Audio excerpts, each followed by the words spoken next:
بسم اللہ الرحمن الرحیم تبارك الذي نزل الفرقان على عبده ليكون للعالمين نذيرا۔ السلام علیکم ورحمۃ اللہ وبرکاتہ۔ آپ کو خوش آمدید۔ میں آپ کا میزبان ظفر احمد خان ایک مرتبہ پھر آپ کے سامنے حاضر ہوا ہوں۔ جیسے کہ پہلے بھی ہمارے پوڈ کاسٹ جو آپ کے سامنے ہوئے ہیں مختلف عنوانات کے ذریعے سے، اس بار ہم آپ کے سامنے جو گفتگو کرنے جا رہے ہیں، ہمارا عنوان قرآن کریم کے متعلق ہے کہ قرآن کریم جن حضرات نے، جن حفاظ کرام نے اس کو حفظ کیا اور حفظ کرنے کے بعد وہ اسکول، کالج، یونیورسٹی اور کاروبار کی طرف گئے ہیں اور پھر انہیں یاد نہ رہا، وہ بھول چکے ہیں، تو آیا ان کے لیے کوئی ایسا راستہ ہے کہ جس کے ذریعے سے وہ قرآن کریم کو دوبارہ یاد کر سکے؟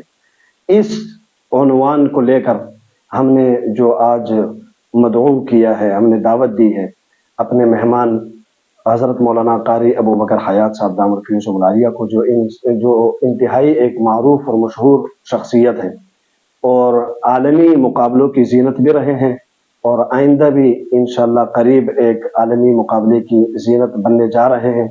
تو میں بلا تاخیر حضرت سے اس پر گفتگو کرنے لگا ہوں۔ آئیے چلتے ہیں، ذرا اس پر کچھ بات کرتے ہیں۔ جی حضرت، میں آپ کا انتہائی مشکور و ممنون ہوں سب سے پہلے تو کہ آپ اپنا قیمتی وقت نکال کر ہمارے ہاں تشریف لائے ہیں۔ اللہ تعالیٰ آپ کے علم و عمل میں برکت عطا فرمائے۔ سوال آپ سے یہ تھا جس کے بارے میں ہمیں بھی اس کے متعلق تجسس رہتا ہے اور اکثریت کو اس متعلق تجسس رہتا ہے کہ حفاظ کی اکثریت ہے، قراء کی اکثریت ہے، لیکن اگر ان کے پیچھے نماز پڑھی جائے، وہ نماز جب پڑھاتے ہیں یا تراویحیں پڑھاتے ہیں، کوئی مزہ اس میں نہیں آتا۔ پیچھے سننے والے، نماز پڑھنے والے بور ہوتے ہیں، نہ کہ ان کو اس میں لطف آئے، سرور آئے، مزہ آئے۔ یہ چیز نہیں، اس کی کیا وجہ ہے؟ السلام علیکم ورحمۃ اللہ وبرکاتہ۔ مولانا ظفر صاحب، میں آپ کا بے انتہا شکر گزار ہوں، آپ نے اپنے چینل کے اوپر بندہ ناچیز کو مدعو کیا۔ اصل میں دیکھیں، ہم دنیا کے اندر کوئی بھی علم حاصل کرتے ہیں نا، تو اس کا رزلٹ ہمارے سامنے ہوتا ہے۔ اگر کوئی ڈاکٹر بن رہا ہے تو ڈاکٹر کی اہمیت سامنے ہوتی ہے۔ مثال کے طور پر ابھی پاکستان کے اندر دیکھیں، لاکھوں حافظ قرآن بچے بن رہے ہیں۔ حفظ کر کے کیا کریں گے وہ؟ میں آپ سے سوال کرتا ہوں، آپ مرنے کے بعد کے دیکھیں شیخ فضائل سناتے ہیں، تو مرنے کے بعد تو جو زندگی ہے وہ تو ہماری سمجھ سے ہی بالا تر ہے۔ دنیا کے اندر اگر ہم قرآن یاد کر لیں گے، ہمیں کیا ملے گا؟ اس وقت جتنی مساجد نمازیں پڑھائی جا رہی ہیں نا، وہ لوگ ڈیوٹیاں دے رہے ہیں۔ جی بالکل، وہ ڈیوٹیاں دے رہے ہیں، وہ عبادت نہیں کر رہے ہیں۔ بالکل ٹھیک ہے، جتنے مدارس میں بچوں کو قرآن پڑھایا جا رہا ہے، وہ صرف ڈیوٹیاں دے رہے ہیں، لوگ نوکری کر رہے ہیں۔ اس کو سمجھ لیا، نوکری لگ گئی۔ دلچسپی کے ساتھ بچے دیکھیں، آپ اس کو سب سے پہلے اس وقت پاکستان میں جتنے مدارس ہیں، مجھے کوئی ایک پروگرام بتائیں آپ نے اس حوالے سے پروگرام رکھا ہو کہ بچوں کو پتہ چلے کہ حفظ کر کیوں رہے ہیں۔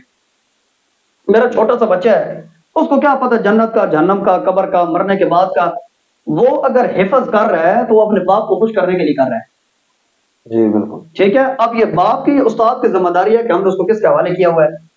وہ کسی نانی دادی کے پاس پڑھ رہا ہے یا کسی محلے والے ایسے امام کے پاس پڑھ رہا ہے کہ جس امام صاحب اپنی آواز درست نہیں ہے، اپنی طبیعت درست نہیں، وہ رٹا رہا ہے چپ کر کے۔ ٹھیک ہے، تو بہترین جو رٹے کا زمانہ ہے وہ تو گیا گزر، اور اسی کے اندر آواز کو درست کرنا ہوتا ہے، تجوید کو درست کرنا ہوتا ہے۔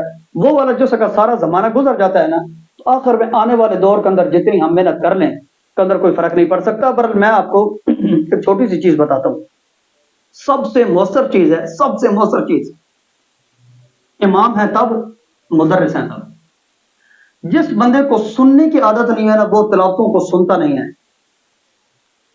سننے سے کیا مراد؟ مثال تلاوتوں کو سننا، یعنی یہ جو نیٹ پہ موجود ہیں بڑے بڑے قراء کا، یہ بڑے بڑے قراء، ائمہ حرمین کو میں ترجیح دیتا ہوں، ائمہ حرمین یا ائمہ مسجد نبوی۔ اگر ان کی تلاوتوں کو ہمیں سننے کی عادت نہیں ہے تو یہ بھول جائیں کہ اس دنیا کے اندر کوئی بندہ ہمارا قرآن دلچسپی سے سنے گا۔ قطع کلامی معاف، میں آپ سے خالی ایک بات پوچھنا چاہوں۔ آپ نے الحمدللہ، آپ کو اللہ پاک نے بڑا تجربہ دیا ہے، زمانہ آپ کا گزر گیا پڑھنے پڑھانے میں، آپ کوئی ایسے قاری کا انتخاب نہیں کرتے کہ جو امام الائمہ ہو, کہ جس کو ائمہ بھی اس کو ترجیح دیتے ہوں اس کی آواز کے اعتبار سے؟ سعود الشرین.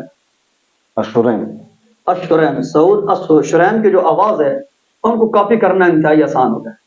اور اکثر اپنے اب پچھلے دنوں کے اندر میں کشمیر میں بڑے بڑے مدارس میں لیکچر میں نے دیا, وہاں پہ لوگ شیخ احمد العجمی, ایک تو ان کی آواز باریک ہے, دوسرا زور لگا کے پڑھتے ہیں, تیسرا آواز میں بناوٹ اتنی زیادہ ہے کہ کاپی کرنا ممکن ہی نہیں ہے. آپ نے معصوم بچوں کو ان کے پیچھے لگا دیا. بالکل. بعض واقعی حقیقت یہی ہے کہ کلاسوں میں ڈیگ لگائے ہوتے ہیں, وہ پڑھنے والے قاری کا لہجہ, اس کا انداز جو ہے وہ اس کا وہی اس میں اتار چڑھاؤ اتنا ہوتا ہے کہ بچہ خود پریشان ہوتا ہے کہ میرے لیے ناممکن ہے, وہ مایوس ہو کے چھوڑ دیتا ہے, اب دیکھیے محنت نہیں کرتا اس. جو شیخ احمد العجمی ہے وہ پڑھتے کیسے ہیں؟ ایک آیت میں آپ کو سناتا ہوں یا دو آیتیں چھوٹی چھوٹی, آپ خود تھوڑا سا سن کے بتائیں کہ ان کو کاپی کرنا کیا آسان کام ہے. سأل سائل بعذاب واقع للكافرين ليس له دافع. اب معصوم بچہ کیا کرے گا؟ بالکل یہ وہ کافی کر سکتا ہے. شیخ آواز جو خوبصورت ہونا ہے نا, آواز ہم صرف آواز کی خوبصورتی کو دیکھتے ہیں, آواز کے پیچھے کئی ایسی چیزیں ایسی ہوتی ہیں جو لوگوں کو متوجہ کرنے والی ہوتی ہیں. بالکل ٹھیک ہے, آواز اگر صرف آپ کی آواز خوبصورت ہے, آواز میں کشش نہیں ہے, تو کیا کریں گے آپ؟ آواز کا خوبصورت ہونا ہی کمال نہیں ہے. لیکن اگر آپ بات کر رہے ہیں اکثریت کا جو ہے جو حفاظ کرام ہے, میرے خیال میں ان کی سب سے بڑی کمزوری یہ ہے کہ وہ خوبصورت آواز کے پیچھے چل پڑتے ہیں. خوبصورت آواز کے پیچھے بھی نہیں چلتے شیخ, سنتے ہی نہیں ہیں. سیدھی سادی بات ہے, صاف بات ہے. ائمہ حضرات ہیں یا مدرسین حضرات ہیں, جو تلاوتوں کو سنتے ہیں, جو کاپی کرتے ہیں, وہ لوگ آگے بچوں کو سکھاتے بھی ہیں. انٹرنیٹ کے اوپر کئی دیکھیں ہمارے اساتذہ اکرام موجود ہیں, چھوٹے چھوٹے بچوں کی ایسی ٹریننگ کر رہے ہوتے ہیں جس طرح امریکہ کے اندر شیخ الحمدللہ الذی فاطر, وہ بچہ پڑھ رہا ہے شیخ ایوب کے انداز سے, بہت زیادہ وائرل ہے. تو دیکھیں وہ استاد جن ہے یا شاگرد جن ہے شیخ, وہ لوگ نہ محنت کرتے ہیں. ہم محنت نہیں کرتے, ہم وقت گزاری والا کام کرتے ہیں. ٹھیک ہے, اب جتنے بھی مساجد کے ائمہ ہیں, ایک ایک نماز کے پیچھے ہم کتنی محنت کرتے ہیں کہ لوگ دلچسپی سے ہمارے پیچھے نماز پڑھیں. کوئی ایک امام میری زندگی میں ایسا نہیں ہے کہ جو محنت کر کے آتا ہوں.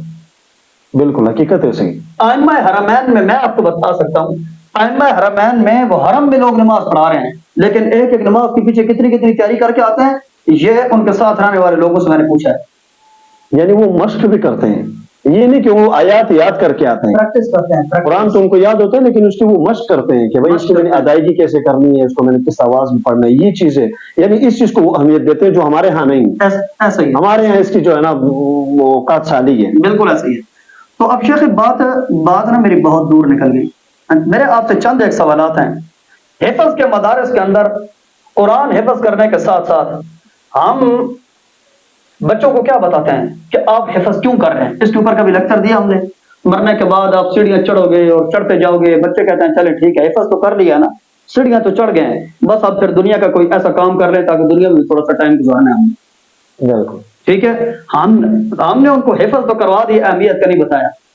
ٹھیک ہے کہ آپ نے قرآن خود تو حفظ کر لیا ہے, اب آپ نے قرآن پڑھنا اس انداز سے ہے کہ آپ کی آوازیں سن کے لوگ قرآن کے پیچھے پلٹ کے آئے, خود بھی مزہ آئے دوسرے کو بھی آئے. خود بھی مزہ آئے. دیکھیں شیخ, ایک دکان خالی ہے نا, لوگ اس میں آئیں گے گاہک میں. اگر آپ خود فیکٹری ہیں تو آپ کے پاس دکاندار نہیں آئے گا, آپ کے پاس پوری مارکیٹیں آئیں گی. اگر آپ کی آواز خود کسی کام کی نہیں ہے, لوگوں کا دماغ خراب کے آپ کے پاس سیکھنے کے لیے آئیں گے. بالکل حقیقت. آپ کی آواز میں اگر کشش ہے تو کسی کو بتانے کی ضرورت نہیں ہے کہ میں مدرس ہوں, یہ میرے پاس سیکھیں, یوں آئیں گے لوگ آپ کے پاس. آپ ایک دفعہ تھوڑی سی آواز کے جادو کسی جگہ پہ چمکا دیں, پھر دیکھیں کیسے جنگل میں منگل بنتا ہے. اشتہار کی ضرورت نہیں. اشتہار کی ضرورت. آج مدارس کے اندر شیخ اگر ایک کلاس میں 50 بچہ حفظ کا بیٹھا ہے, خوبصورت آواز والے کتنے بچے ہیں؟ ابھی ریسرچ کرنے کی کوشش کریں, شاید ہی آپ کو پورے پاکستان سے 100 بچے ملے. اچھا, یہ کہا جاتا ہے جب ان سے پوچھا جائے کہ یہ میرا بچہ آپ کے پاس پڑھ رہا ہے, اس کی کوئی مطلب بولے اس کا لے جانے کوئی نہیں ہے کوئی, تو وہ کہتے ہیں یہ اللہ کی دین ہے, اللہ کی طرف سے. کیا یہ حقیقت ہے؟ نہیں, یہ واقعی اللہ کی دین ہے. شیخ جو اللہ کی دین ہے نا, دیکھیں اللہ بھی بندے کو تب عطا کرتا ہے جب بندے کی اپنے کوئی تھوڑی سی کوشش ہو. ٹھیک ہے, اب اللہ تعالیٰ نے کہا کہ وہ یرزق من حیث لا یحتسب. ٹھیک ہے، یا اللہ تعالیٰ نے کہا واللہ خیر الرازقین، رزق کا ذمہ اللہ تعالیٰ کے ذمہ ہے نا، جی بالکل، تو پھر ہم ساری زندگی کیوں رزق کما رہے ہوتے ہیں؟ حقیقت ہے، بالکل جس زبردست بات ہے۔ جس چیز کا وعدہ اللہ نے کیا ہے اس کو کمانے کے لیے ہم صبح شام لگے ہوئے ہیں، اور یہاں پہ ہم اس میں بالکل اور آرام ہاتھ پہ ہاتھ رکھ کے بیٹھ گئے، ہاتھ پہ ہاتھ رکھ کے بیٹھ گئے کہ اللہ تعالیٰ جس کو دے۔ آواز مجھے نہیں ملی تو اب میں بھی کوشش نہ کروں۔ یقین جانے شیخ میری آواز نہیں تھی، بالکل نہیں تھی، میں پھٹا ہوا ڈھول تھا۔ اچھا، اللہ تعالیٰ سے یقین جانے، ایک تو مانگا بھی بہت ہے، دوسرا محنت بہت زیادہ کی ہے۔ آپ یوں سمجھیں کہ میرے ساتھ کرانے والے میرے دوست کہتے ہیں کہ تو نے تو خدا کے خزانہ کو ڈاکے مارے ہیں نا، تجھے کیا پتا ہے آواز کیا چیز ہوتی ہے؟ تو شیخ جس چیز پہ محنت کریں وہ اللہ عطا کرتا ہے۔ اصل چیز آواز کا خوبصورت ہونا نہیں ہے، اصل چیز ہے آواز کے اندر اثر کا ہونا، جس اثر کے پیچھے لوگ کھنچتے ہیں، جس اثر کے پیچھے اللہ تعالیٰ اپنے قرآن کی خدمت کا کام لیتے ہیں آپ لوگوں سے۔ اثر چیز وہ اثر ہے۔ میں آپ کو اگر اکثریت آپ لاکھ سمجھو، اس کو ہزاروں لاکھوں سمجھے، میں حفاظ کی ترجمانی کرتے ہوئے میں آپ کو یہ ایک سوال میں آپ سے کر رہا ہوں جو اکثر کے ذہنوں میں یہ کھٹک رہا ہوتا ہے۔ وہ یہ کہتے ہیں کہ ہمارا جو گلا ہے یہ بیٹھا رہتا ہے، یہی ساتھ نہیں دیتا، تو ہماری آواز کیسے بنے گی؟ اکثر چینلوں پہ، یوٹیوب پہ یہ دیکھنے کو ملتا ہے، اس کے اوپر لکھا ہوتا ہے بڑی ہیڈنگ کے ساتھ کہ بھائی آواز کو کھولنے کا ہمارے پاس ایک ڈھنگ ہے، جو ہمارے پاس آئے گا، ہماری شاگردی اختیار کرے گا تو پھر ہم اس کو یہ ڈھنگ بتائیں گے کہ آواز کیسے کھولتی ہے۔ اب ہر ایک کے لیے تو ممکن نہیں ہے، تو کیا آپ کے پاس ہے کوئی اس طرح کا ہے، میں بتاتا ہوں کہ جس سے یہ کوئی آواز ہر بندے کی، یہ گلا اس کا ٹھیک ہو جائے، آواز ٹھیک ہو جائے؟ شیخ کہتے ہیں کہ اگر موت کا کوئی علاج ہوتا تو گرم پانی ہوتا ہے۔ اچھا، اگر موت کا کوئی علاج ہوتا تو، اور بڑے بڑے ڈاکٹر اور آج کل ہمارے موجودہ دور کے اندر خالص دیسی گھی کی چیزیں کہاں سے ملتی ہیں؟ ہم صبح سے شام تک گند کھاتے ہیں۔ اگر کس جگہ سفر پہ جا رہے ہیں تو ہم کون سا پتہ نہیں ڈالٹا گھی، کشمیر گھی اور کون سا سارا گند کھا کھا کے اندر ہمارے سینے اور گلے تو جمے ہوا، آواز خوبصورت کہاں سے نکلے گی؟ خوبصورت صحت ہوگی، خوبصورت جسامت ہوگی تو خوبصورت آواز نکلے گی نا شیخ۔ بالکل۔ صبح نہار منہ، جس کے اوپر میں نے ایک مستقل ویڈیو بھی بنائی ہوئی ہے، صبح نہار منہ ایک گرم پانی کا گلاس لیں، اس میں 3 چمچ دودھ سیاہ کا استعمال کریں۔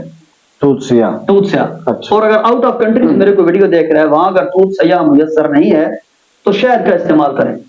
کوئی بھی شہد ہو، آپ نے گرم پانی خالص نہیں پینا، اس کے اندر کچھ مکس کرنا ہے اور اس طریقے کے ساتھ پینا ہے کہ چھوٹے چھوٹے گھونٹ، یہ دیکھیں، یعنی چوس کے پینا ہے، چسکیاں لگا کے اس طریقے سے آپ نے گرم پانی کا ایک گلاس پینا ہے۔